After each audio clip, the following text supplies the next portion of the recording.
Doctor رضوان صاحب سے نقشبندی صاحب سے کہ وہ اپنا اظہار خیال فرمائیں۔ نحمدہ ونصلی ونسلم علی رسولہ الکریم، اما بعد فاعوذ باللہ من الشیطان الرجیم، بسم اللہ الرحمن الرحیم۔ ولن ترضى عنك اليهود ولا النصارى حتى تتبع ملتهم، صدق اللہ العلی العظیم وبلغنا رسولہ النبی الکریم ونحن على ذلك لمن الشاہدین والشاکرین والحمد للہ رب العالمین۔ اللہم صلی وسلم وبارک علی سیدنا و مولانا محمد وعلی آل سیدنا و مولانا محمد وبارک وسلم وصلی علیہ۔ محترم و مکرم جناب قبلہ حضرت ڈاکٹر نور احمد شاہتاج صاحب اور معزز صاحبان علم و دانش حضرات، ہمارے محترم جناب مولانا محمد علی شاہ صاحب نے آج جو ہم سب کو یہاں انوائٹ کیا اور اہل فکر و دانش کو اپنا یہ اسٹیج فراہم کیا، اس بات پر اظہار خیال کرنے کے لیے کہ جو صورتحال پیش آئی ہے اور جو ہماری اسمبلیوں میں بل منظور ہوئے ہیں، ہو رہے ہیں، اور شاید آگے بھی ایسی کارروائیاں ہوتی رہیں گی، تو اس سلسلے میں ہم اپنے احساسات، اپنے خیالات، اپنی آراء، اپنی تجاویز جو کچھ پیش کر سکتے ہیں اسے یہاں شیئر کریں۔ اچھی بات ہے، آدمی جہاں تک بھی ہو سکے، جتنا ہو سکے بات تو کرے، اور اہل علم حضرات کا سب سے پہلا کام یہی ہے کہ وہ بات کریں اور بولیں، اور جو بھی باطل ظاہر ہو، جہاں سے بھی شر پیدا ہو تو اس کے خلاف آواز اٹھائے۔ حدیث میں آتا ہے کہ سب سے پہلے آدمی طاقت سے روکے، فَإِن لَّمْ يَسْتَطِعْ فَبِلِسَانِهِ، اور اگر طاقت اس کے پاس نہیں ہے تو پھر اپنی زبان سے روکے اور بولے۔ تو علماء کا کام بولنا ہے، اہل دانش کا کام بولنا ہے۔ یہ ایک چھوٹا سا فورم ہے، اس آواز کو آگے بڑھنا چاہیے، اور آواز سے آواز ایسے ہی آگے بڑھتی ہے جیسے چراغ سے چراغ جلتا ہے۔ جب بولا ہی نہیں جائے گا تو پھر لوگوں میں ہمت کیسے پیدا ہوگی، جونیئرز میں کیسے ہمت پیدا ہوگی، مختلف شعبوں میں جو لوگ بیٹھے ہیں ان کو پتہ کیسے چلے گا۔ بلکہ یہ دور ہی پروپیگنڈے کا ہے، تو جس طرح مغرب پورا لگا ہوا ہے شر پھیلانے پر، اور تمام شیطانی طاقتیں میڈیا کو استعمال کر کے اس شر کو عام کرتی ہیں، تو اہل حق کو چاہیے کہ وہ اپنا پورا زور لگائیں اور ان جدید ذرائع و وسائل سے حق کی تبلیغ کریں اور باطل کو ہر فورم پہ جواب دیں۔ سب سے پہلی بات یہ ہے، اس حوالے سے وقت چونکہ زیادہ ہو رہا ہے اور مجھے آگے بھی مصروفیت ہے، تو میں اپنے خیالات پیش کرنے کے بعد اجازت چاہوں گا۔ مزید گفتگو انشاءاللہ ہوتی رہے گی، اور قبلہ ڈاکٹر صاحب تفصیل سے پھر اس پہ روشنی ڈالیں گے۔ تو سب سے پہلی چیز یہ ہے کہ ہمیں اب یہ بات جان لینی چاہیے کہ ہمارا دین کن بنیادوں پہ کھڑا ہوا ہے، دین ہمارا ہے کیا، اس کا اسٹرکچر کیا، اس کی بنیاد کیا ہے۔ یعنی بہت سے لوگ تو وہ ہیں جنہیں یہ پتہ ہی نہیں کہ خاندان کی کیا اہمیت ہے، گھرانے کی کیا اہمیت ہے، اور یہ ماں باپ کا اور بھائی بہنوں کا اور رشتہ داری کا تصور یہ بس ایک دنیا داری کا معاملہ ہے۔ دین تو خالی مسجدوں خانقاہوں کا نام ہے۔ یہ ہمیں جاننا چاہیے کہ دین میں کس چیز کی کتنی اہمیت ہے۔ ہماری جو عملی مسائل ہیں، فروعات کے مسائل ہیں، ان کا زیادہ تر تعلق تو خاندانی نظام سے ہی ہے، رشتہ داری، حقوق، لوگوں کے حقوق، گھر والوں کے حقوق۔ تو اس لیے ہمیں بتانا چاہیے، معلوم ہونا چاہیے کہ کتنا اہم ایشو ہے، اور دین کو اس سے ریلیٹڈ کر کے دیکھنا چاہیے۔ آج ایک بچہ جو ہے جدید تعلیم پڑھتا ہے، مغرب کی ہوا کھاتا ہے، سب سے پہلے وہ اپنے خاندان کو غیر اہم قرار دے دیتا ہے، اپنے رشتے ناطے تعلقات کو بالکل وہ پیر و تلے رون دیتا ہے، کیونکہ وہ یہ سمجھتا ہے کہ یہ سب غیر ضروری چیزیں ہیں۔ مگر مغرب جو ہے وہ ان چیزوں پہ بڑی گہری نظر رکھتا ہے، اسے معلوم ہے کہ اسلام کن چیزوں پہ کھڑا ہوا ہے۔ دیکھیے بات لمبی ہو جائے گی، مختصر یہ ہے کہ دو باتیں انہوں نے ٹارگیٹ کی ہیں آج کے دور میں۔ ایک تو انہوں نے یہ جانچ لیا ہے کہ اس وقت کا موجودہ جو ڈھانچہ اسلام کا ہے اس کو دو چیزوں نے بچا رکھا ہے، ایک تو ان کے مدرسوں نے بچایا ہوا ہے جہاں سے علماء تیار ہوتے ہیں، جہاں سے ان کا علم، ان کی تھیوری نکلتی ہے، اور دوسرا ان کے گھروں کے اندر جو بچوں کی گھٹیوں میں ڈالا جاتا ہے نا اسلام، وہ بڑا مضبوط ہوتا ہے۔ اس بات کو انہوں نے ہر سطح پر ہر طریقے سے جو ہے وہ جانچ کیا اور اس کا تجزیہ کیا۔ ان کے بڑے انالسٹ ہوتے ہیں، بڑے ماہرین ہوتے ہیں، ہر لیول کے لوگ ہوتے ہیں، وہ اسی طرح انالیسس کر کے وہ ان کو بتاتے ہیں کہ بھئی اس معاشرے کے اندر کیا چیزیں ہیں اور کون کس قسم کی اس میں جو ہے تحریکات ہیں، کہاں سے یہ وائبریشن ہوتی ہے، کہاں سے یہ لوگ تیار ہوتے ہیں۔ تو انہیں معلوم ہے کہ یہ ایک تو مدرسوں کا بڑا فیکٹر ہے، دوسرا یہ خاندانی نظام۔ اب اس پر سب سے بڑی بدقسمتی یہ ہماری کہ ان کے اس ٹارگٹ کو پورا کرنے کے لیے، یعنی اب جو وہ چاہتے ہیں کہ تباہ کریں، اس کو پورا کرنے کے لیے پھر ہمارے اندر سے وہ ہمارے حکمرانوں پہ بہت پہلے سے نظر ڈال دیتے ہیں۔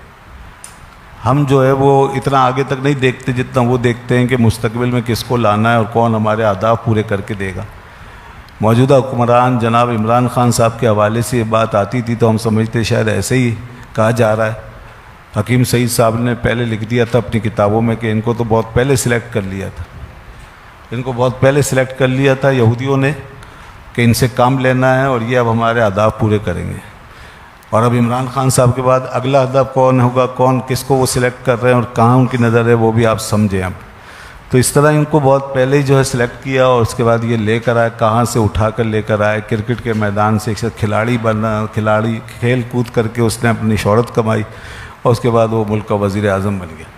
یعنی حیرت کی بات ہے، ہماری یونیورسٹیوں سے کوئی وزیر اعظم نہیں بنتا، تعلیم گاہوں سے نہیں بنتے۔ چلو ملا مولوی کی بات چھوڑیں، لوگ کہتے ہیں کہ جی مولوی لوگ نہیں کر سکتے، تو یہ اتنی بڑی بڑی یونیورسٹیاں جامعات کھڑی ہوئی ہیں، کھلی ہوئی ہیں، ان میں اتنا کچھ شور مچ رہا ہے، اتنی تعلیم ہو رہی ہے، تو کیا یہ اس لائق نہیں ہے کہ یہاں سے وزیر بن سکے، یہاں سے مشیر بن سکے؟ جتنے لوگ بیٹھے ہوئے ہیں جناب، ان کا حال کیا ہے؟ اور وہ عمران خان صاحب جو ہیں وہ اپنی شہرت یہاں سے لے کر کے آگے بڑھے۔ ٹھیک ہے انہوں نے بھی پڑھا ہے، یونیورسٹیوں میں پڑھا ہوتا ہے، لیکن ان کی شہرت کی وجہ تعلیم نہیں ہوتی۔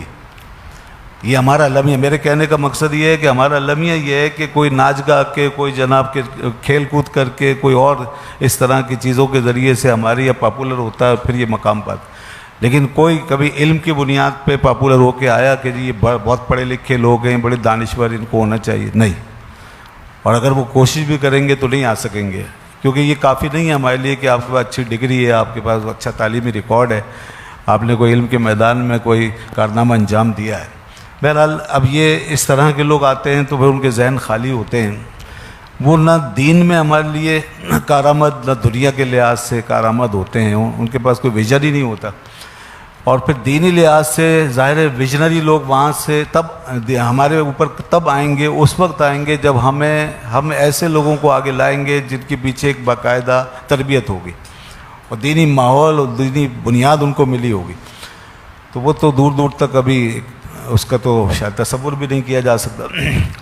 عمران خان صاحب نے آنے کے بعد جو اب تک کے ریکارڈ قائم کیے ہیں وہ یہ ہیں، ہمارے وزیر اعظم صاحب نے جو ریکارڈ قائم کیے ہیں وہ یہ ہیں، کچھ اس طرح کا ان کا انداز ہمیں دیکھنے میں آ رہا ہے کہ وہ جب بھی کوئی خطرناک قدم اٹھانا چاہتے ہیں تو اس سے پہلے ایک ایسی تقریر کرتے ہیں جو اس کے بالکل اپوزٹ ہوتی، اس کے آگے پیچھے وہ ایک ایسا ماحول بناتے ہیں، پہلے ایک ایسی تقریریں وہ کرتے ہیں کہ جس سے کہ پوری مسلم دنیا کے اندر خوشی کی لہر دوڑ جاتی ہے اور مسلمان یہ سمجھنے لگتے ہیں، اہل محبت سمجھتے ہیں کہ یہ اسلام کی سچی ترجمانی کر رہے ہیں اور یہ ہمارے خیر خواہ ہیں۔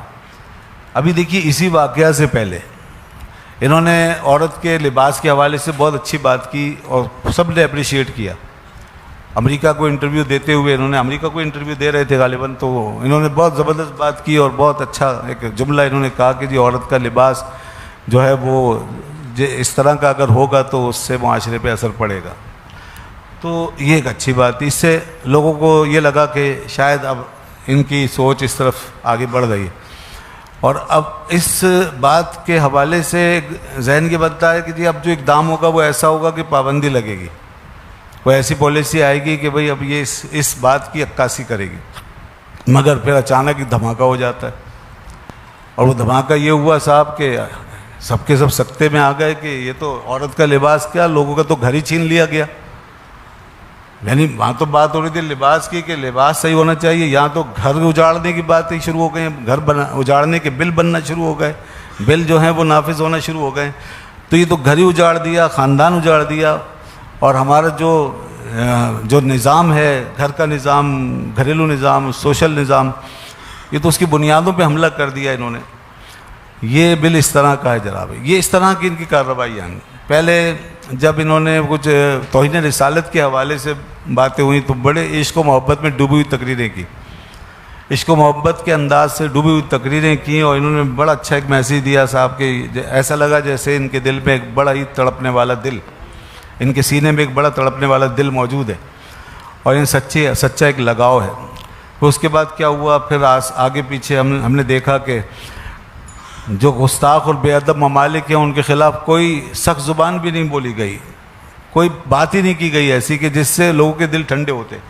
کارروائی تو دور کی بات ہے کہ فرانس پہ آپ پابندی لگاتے، اس کی مصنوعات پہ، یا ان کے سفیر کو اس کے یہاں سے نکالتے، اس کے برخلاف یا الٹی کارروائیاں ہو گئیں. اور یہاں جو مسلمان تھے وہ ان کے خلاف کیس بن گئے، اور یہاں پہ بین لگ گئے، اور بہت کچھ ہو گیا یہاں. تو خیر یہ ایک تاریخ ہے، یہ اس کو سامنے رکھنے کے لیے یہ بات میں عرض کر رہا ہوں. تو یہ اس طرح کی چیزیں ہم دیکھتے آ رہے ہیں. موجودہ حکمرانوں کا ایک طریقہ واردات ہے گویا کہ اب جب بھی یہ اس طرح کی بات کریں گے کہ جس سے ہمیں اچھا لگے گا، ہم سمجھیں گے کہ اسلام کی ترجمانی ہو رہی ہے، ہمارے دین کی آواز بلند ہو رہی ہے، تو وہاں پیچھے سے دین کے اوپر ایک نقب لگ جائے گی، شبخون مار دیا جائے گا. ابھی تک یہ ہوا ہے، اور آئندہ بھی ہوشیار رہنے کی ضرورت ہے. ریاست مدینہ کی بات ہوتی رہتی ہے، اور پیچھے جو ہے ریاست کی بنیادیں اکھڑ رہی ہیں. جو کچھ آئین میں جتنا اسلام تھا وہ بھی ہاتھ سے جا رہا ہے. ریاست مدینہ نافذ کیا ہوتی، جو آئین میں ہے، جو ہمارے لکھا ہوا ہے، اس کے مطابق 1% بھی عمل درآمد نظر نہیں آ رہا. اور نہ یہاں کے معاشی نظام کی اصلاح کی گئی ہے، نہ یہاں کے فحاشی اور یعنی کے خلاف کوئی اقدام کیا گیا ہے، نہ میڈیا کو پابند کیا گیا اخلاقیات کا، نہ یہاں اور کوئی چیز. بس ایک ماڈل ذہن میں بسا ہے. یہ بڑی خرابی ہے کہ ماڈل مغرب سے لے کر اس کو سمجھ لیا گیا یہ اسلام ہے، اور بس اس کو آئیڈیل بنا لیا گیا. یعنی آپ دیکھیں یہ شیریں مزاری صاحبہ جو اسمبلی میں بیٹھی ہیں، انہوں نے اس بل کے حوالے سے کہا کہ ہم نے اقوام متحدہ کے جو ہیں قوانین ہیں اور جو ان کا اصول ہے اس کے مطابق ہم نے یہ بل بنایا ہے، اور اقوام متحدہ کے اصولوں کے مطابق ہم نے اس بل کو ڈھالا ہے اور یہ بل نافذ کیا ہے. بھائی اقوام متحدہ کیا چیز ہے؟ اقوام متحدہ کافروں کا ایک ادارہ ہے، وہ دنیا کے تمام شیطانی طاقتوں کا مرکز ہے. امریکہ اس کے اوپر بیٹھا ہوا ہے، اس پہ مسلط ہو کر، یہودی اس کے اوپر اس کے ذہن پہ قابض ہے. تو وہ تو سارا پلیٹ فارم اب تک جو 100-200 سال کی تاریخ ہے اس میں یہی ہوا ہے کہ اقوام متحدہ نے ہمیشہ عالم اسلام کو نقصان پہنچایا. اور انہوں نے کب اسلام کو فیور دیا؟ کشمیر فلسطین کے مسائل اب تک پڑے ہوئے ہیں، اور بہت سی ناانصافی ہے. تو وہ ہمارے لیے آئیڈیل کیوں، وہ ہمارا دوست کیسے ہو سکتا ہے؟ مگر ان حکمرانوں کے ذہنوں میں یہی ہے کہ ان بڑی طاقتوں کو خوش کیا جائے. اب ان کو خوش یہ کر رہے ہیں، اور اللہ نے پہلے بتا دیا کہ یہ جو شیطانی طاقتیں، یہود و نصارہ کی طاقتیں، یہ خوش اسی صورت میں ہوں گے جب آپ ان کی پیروی کریں. فرمایا ولن ترضی عنک الیہود ولا النصارى حتی تتبع ملتہم، کہ اے حبیب یہ آپ سے ہرگز راضی نہیں ہوں گے یہاں تک کہ آپ ان کے نقش قدم پہ چلیں، یہود و نصارہ کی پیروی کریں، ان کے نقش قدم پر چلیں، ان کو ہو بہو ان کو آپ اپنا لیں، ان کو فالو کریں. یہ قرآن نے بہت پہلے بتا دیا، اور آج بھی یہی حال ہے. اب انہوں نے دیکھیں ابھی پچھلے دنوں کیا ہوا جناب، ریاست مدینہ کی باتیں ہوتی ہیں، لیکن پچھلے دنوں اس سے ایسا ہی ایک خوفناک حملہ مدارس کے نظام پہ ہوا، مساجد پہ ہوا، FATF کے نام پر. وہ بھی جناب ایک باہر کا پریشر، اور گرے لسٹ جو ہے وہ جو بنی ہوئی دنیا کا، اصل میں یہ کالا قانون اور یہ سفاکیت دنیا کی کہ انہوں نے لسٹیں بنا رکھی ہیں، انہوں نے فیصلے اپنے ہاتھوں میں لیے ہوئے، جس کو چاہیں گرے کر دیں، جس کو چاہیں بلیک کر دیں، جس کو چاہیں وائٹ کر دیں. یہ وہی بات ہے، جب تک یہاں مسلمانوں کا غلبہ نہیں ہوگا نا دنیا پہ، اس وقت تک یہ لسٹیں انہی کے ہاتھ میں جو ہیں گھومتی رہیں گی، اور وہ اپنی مرضی چلاتے رہیں گے. تو اس چکر میں ہمیں ایسا گھمایا کہ صاحب یہ سب پابندیاں لگاؤ، سارے مدارس، ساری مسجدیں، ان کی رجسٹریشن منسوخ، ان کے ٹرسٹ منسوخ، وہ سب کر دیے. بینک اکاؤنٹس جو ہے وہ منجمد کر دیے گئے، بینک اکاؤنٹس منجمد ہو گئے ہزاروں اداروں کے، اور آہستہ آہستہ ہو رہے ہیں، بڑھ رہا ہے معاملہ اور آگے بڑھ رہا ہے.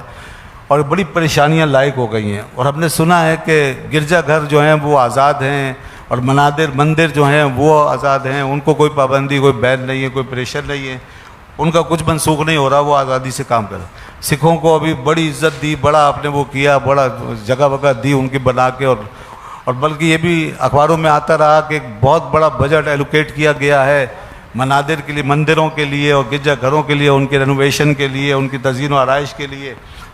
چل ٹھیک ہے جناب, آپ یہ اگر کر رہے ہیں کریں, بے شک آپ حکمران ہیں, ایک ملک کے مائنورٹی کے حوالے سے آپ کے اوپر ذمہ داریاں ان کو ادا کریں, لیکن خدا کے واسطے ہم نہیں کہتے کہ ہم کسی مذہب کے خلاف نہیں, اور ہمارا دین اس کی اجازت نہیں دیتا کہ آپ مائنورٹی کے خلاف خواہ کھڑے ہو جائیں اور کسی کو اس کا حق جو ہے وہ نہ دیں. ہمارے دین میں یہ نہیں, دین میں بڑی گنجائش موجود ہے اس حوالے سے کہ مائنورٹی کو اس کے پریمیسز میں, اس کے دائرہ کار میں پوری آزادی حاصل ہے.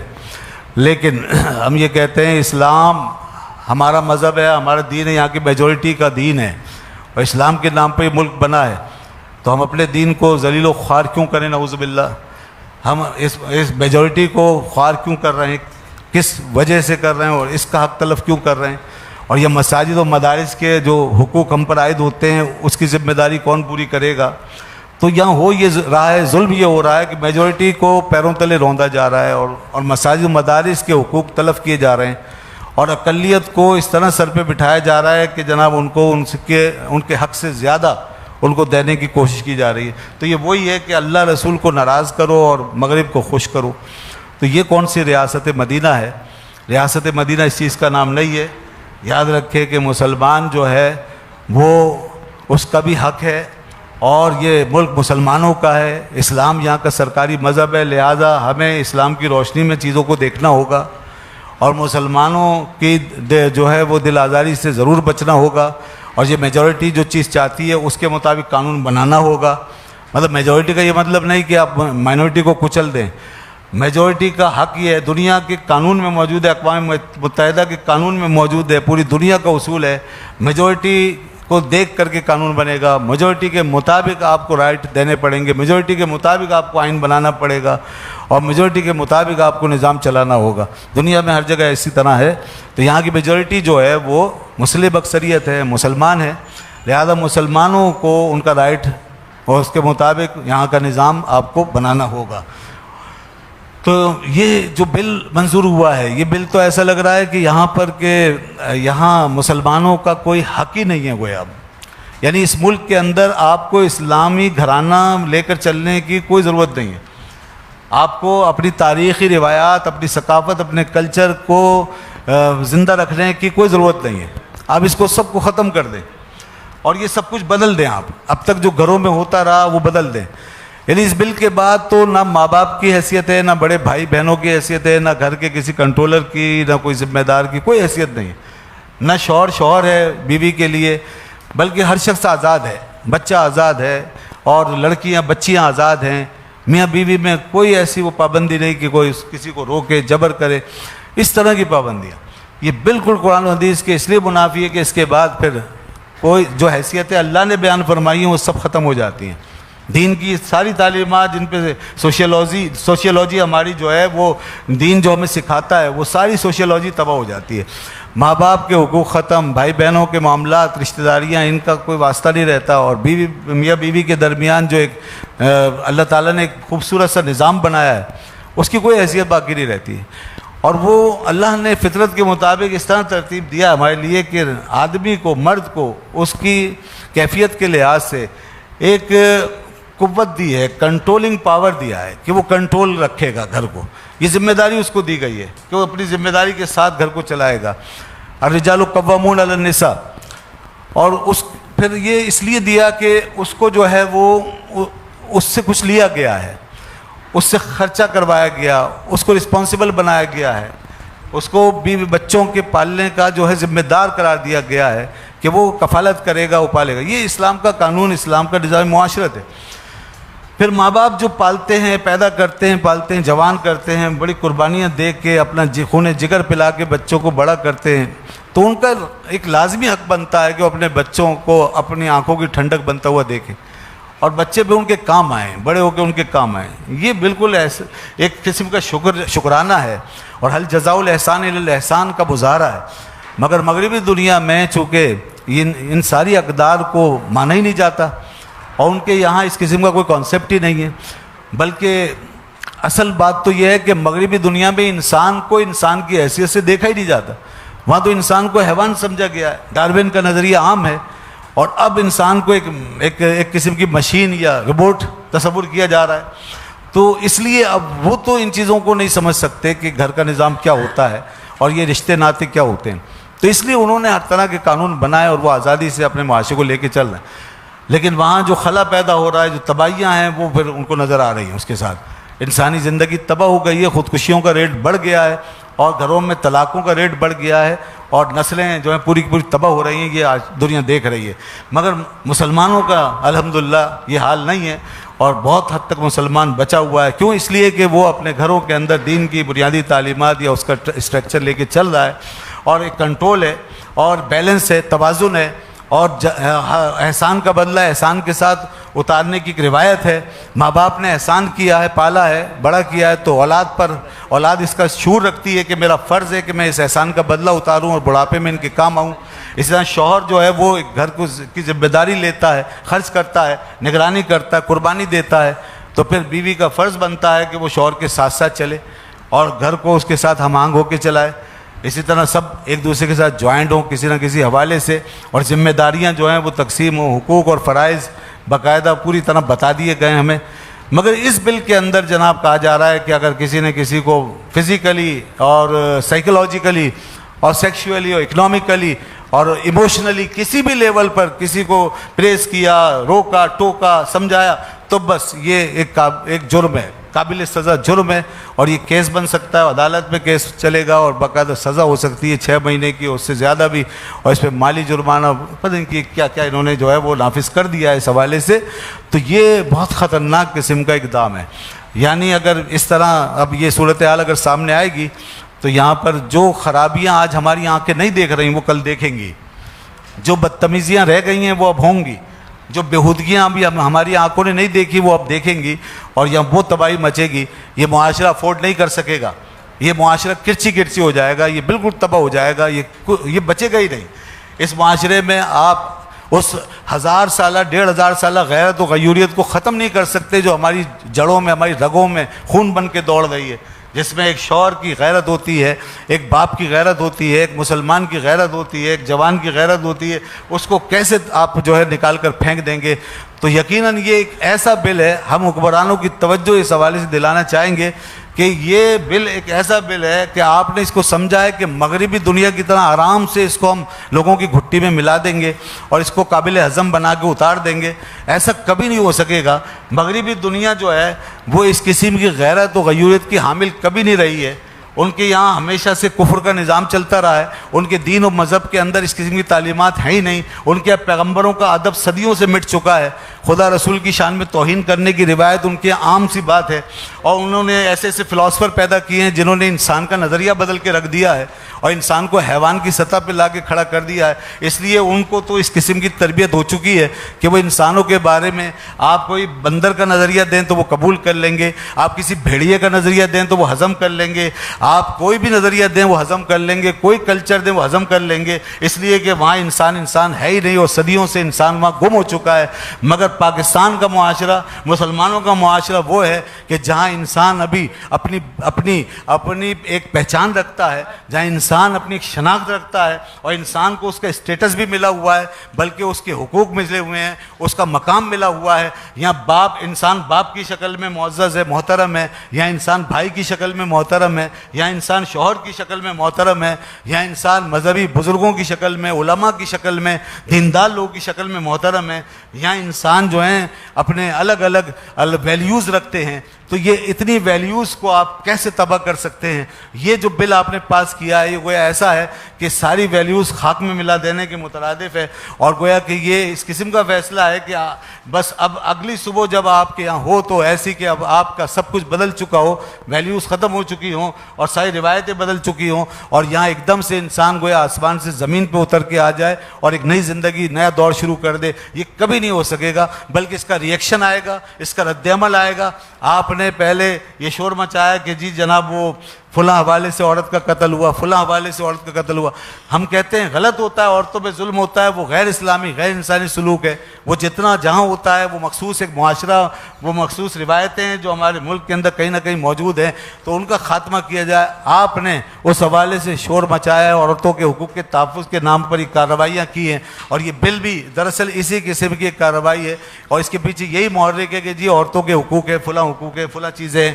تو یاد رکھیے یہ مسئلے کا حل نہیں ہے، یہ تو اور آپ کے لیے خطرناک قسم کا معاملہ ہے کہ آپ جو عزت و ناموس بچانا چاہتے ہیں اور جن جانوں کو تحفظ دینا چاہتے ہیں وہ تو اب اس سے بھی زیادہ خطرے میں آ جائیں گی، اور یہاں پر اب غیرت کے نام پر ایک جگہ نہیں بلکہ پتہ نہیں کروڑوں جگہوں پر اب یہ قتل و غارت گری شروع نہ ہو جائے، خدا نخواستہ، اور کہیں ایسے ہی نوجوان اور بہت سے بھائی اور بہت سے باپ اور بہت سے شوہر جب دیکھیں گے اس کے عواقب و نتائج تو پھر وہ کہیں رد عمل میں آ کر کوئی ایسے اقدامات نہ شروع کر دیں کہ معاشرہ جو ہے اس کو تھامنا مشکل ہو جائے، اس کو روکنا مشکل ہو جائے۔ تو یہ حل نہیں ہے کہ آپ نے ایک نجاست کو دوسری نجاست سے دھو دیا اور ایک غلطی کو دوسری غلطی سے دور کرنے کی کوشش کی۔ اگر وہ گمراہی ہے کہ غیرت کے نام پر قتل کیا گیا یا عورتوں کے ساتھ سفاکیت کی گئی، اگر وہ غلط ہے تو یہ اس سے بھی بڑی غلطی ہے کہ آپ گھر میں بچیوں کو آزادی دے دیں، ماں باپ کا کنٹرول ختم کر دیں، بھائیوں کی زبانیں بند کر دیں، مردوں کے ہاتھ پیر باندھ دیں، اور بچیوں کو یہ اختیار دے دیں کہ وہ اپنے باپ بھائی اور اپنے شوہر کے خلاف جہاں چاہے مقدمہ کر دے۔ تو اس سے تو پھر اور زیادہ حالات خراب ہوں گے اور تباہی مچے گی۔ اس کا ذمہ دار کون ہوگا؟ اس کی ذمہ داری اس حکومت پہ پڑے گی، اس بل پہ پڑے گی اور ان حکمرانوں پہ پڑے گی۔ یہ سب کچھ ہو سکتا ہے جو ہمیں نظر آ رہا ہے۔ اس معاشرے کی وائبریشن کو سمجھیں، اس معاشرے کی غیرت کو سمجھیں، اپنی ملت کو قیاس اقوام مغرب سے نہ کریں، اپنی ملت کو قیاس اقوام مغرب سے نہ کر، خاص ترکیب میں قوم رسول ہاشمی۔ یہ قوم رسول ہاشمی ہے، اس کی جڑوں میں، اس کی رگوں کے اندر کچھ اور ہی عناصر ہیں، کچھ اور چیزیں ہیں۔ یہ پاکیزہ خون ان کی رگوں میں دوڑتا ہے، ان کے اندر ایک تربیت ہے، ان کا ایک نظام ہے، یہاں پہ انسان کو ایک مقام دیا گیا ہے۔ یہ دینی تعلیمات کی آغوش میں ہمارے بچہ پروان چڑھا ہوا ہے، یہ ماحول پروان چڑھا ہے، اور سب سے بڑی بات یہ ملک جو ہے یہ بنا ایک دینی جذبے کے تحت ہے۔ اس کی ابتدا ہوئی ایک دینی جذبے سے کہ ملک بنایا تو ہم نے دین کا نام لے کر بنایا، دین نہ ہوتا تو ملک نہ ہوتا۔ ہمارے تو ملک کی بنیاد میں دین موجود ہے، ہمارے آئین کی بنیاد میں اور ہمارے معاشرے کے اسٹرکچر میں دین جو ہے وہ شامل ہے، ہماری رگ و پے میں دین کا جذبہ کار فرما ہے۔ اس لیے دین اسلام سے بالکل الگ مغربی انداز کا کوئی معاشرہ ہماری رگوں سے اتر ہی نہیں سکتا، ہمارے حلق سے نیچے جا ہی نہیں سکتا۔ یہ ہو ہی نہیں سکتا کہ سوسائٹی اتنی بے غیرتی جو ہے وہ برداشت کر لے، اور کوئی بھی جناب اس معاشرے کا فرد اور لوگ عام طور پہ اس طرح کی بے غیرتی کو برداشت کریں کہ جہاں پر مغربی انداز کا طرز زندگی عام ہونا شروع ہو جائے اور ہم دیکھتے رہیں۔ یہ مسجدیں جو بھری ہوئی ہیں یہ آپ کو کیا بتا رہی ہیں؟ یہاں حاجیوں کے قافلے تیار ہوتے ہیں، یہ کس غیرت و جذبے سے جاتے ہیں؟ یہاں پر جو تبلیغ کے سلسلے ہیں ان کے پیچھے کیا تربیت ہے؟ یہاں دین کے جو کام ہو رہے ہیں اور دین کا جو نام یہاں لیا جاتا ہے اس کے پیچھے دین کی محبت کا جو راز ہے اس کو سمجھنا چاہیے۔ یاد رکھیں کہ اس طرح کی کوششیں اور کاوشیں حکمرانوں کو بھاری پڑ سکتی ہیں اور یہ سارے نظام کو تلپٹ کر سکتی ہیں۔ اور جہاں تک یہ سمجھ رہے ہیں کہ مغرب خوش ہو جائے گا اور مغرب کو یہ آخری حد تک راضی کر لیں گے، کبھی راضی نہیں ہوں گے وہ جب تک آپ ان کی طرح آپ اپنے دین سے بالکل بیزار نہ ہو جائیں اور ان کی طرح نہ ہو جائیں۔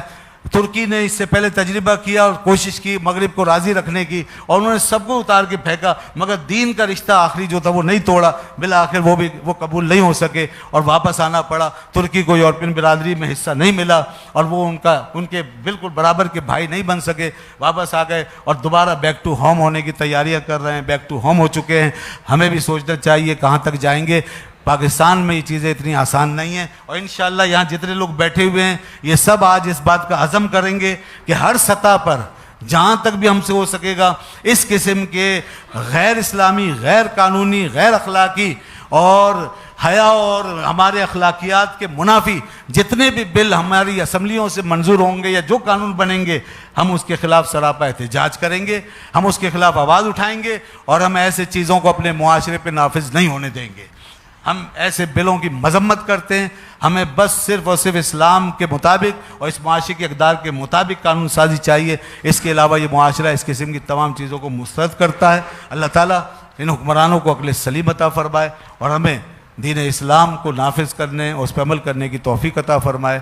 وآخر دعوانا الحمدللہ رب العالمین۔ ماشاء اللہ ڈاکٹر رضوان نقشبندی صاحب نے بہت اچھی گفتگو فرمائی۔